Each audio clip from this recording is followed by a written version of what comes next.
We are back in the Superpower Wiki. We're gonna make 3 more monsters using random superpower, archetypes, and traits. We're going to get a monster from a superpower, an archetype, and a trait. And we're going to turn these into monsters for my Virginia-based monster collector project that I'm working on. Now we're gonna hit superpower first and see what we end up getting. Resistance manipulation. That actually makes a lot of sense for a monster battler type situation because obviously if I'm doing the elemental style, that means some monsters are going to be weak or strong compared to other elements or power types, and so being able to manipulate these resistance makes a lot of sense. So I came up with a little hedgehog idea where he has multiple spines and they affect the resistance of whoever they stick. So they can either increase the resistance of our friends or decrease the resistance of our enemies. I thought that would be really cute and fun until I remembered hedgehogs are not indigenous to North America. Now there are porcupines in North America, but instead of going for that, I just went in a completely different direction and went with a spotted skunk as my theme. So I can imagine it spraying you with either a very helpful or very unhelpful effect, and it can be more of a support character. Introducing Resprit.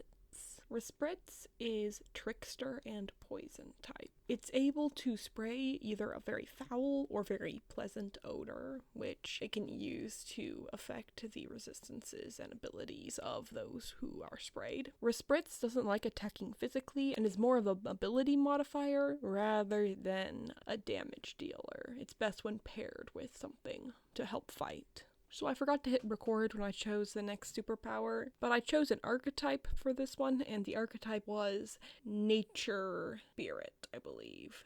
Nature Spirit, yeah. It was more of a Mother Nature themed archetype. And so I figured that would be really easy to make a monster out of. So I was excited to actually work on this one.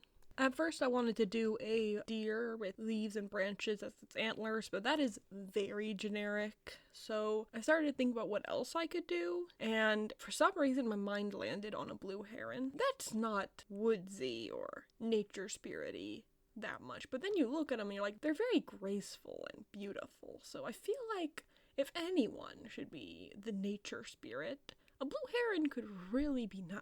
I based the tree elements off of the round leaf birch, which is, I believe, an endangered tree, which we do have in Virginia. And so I figured choosing something that was a bit endangered or less common might help the theming of the creature being a nature spirit protecting nature if they are part of this endangered or dying away breed that now needs to protect its land to keep itself and the other creatures in the wilderness safe. Meet Spyhero. Spyhero is a plant air monster. They bravely defend their territories and also protect the other creatures within. They survive mostly through photosynthesis, but can eat meat to further sustain themselves.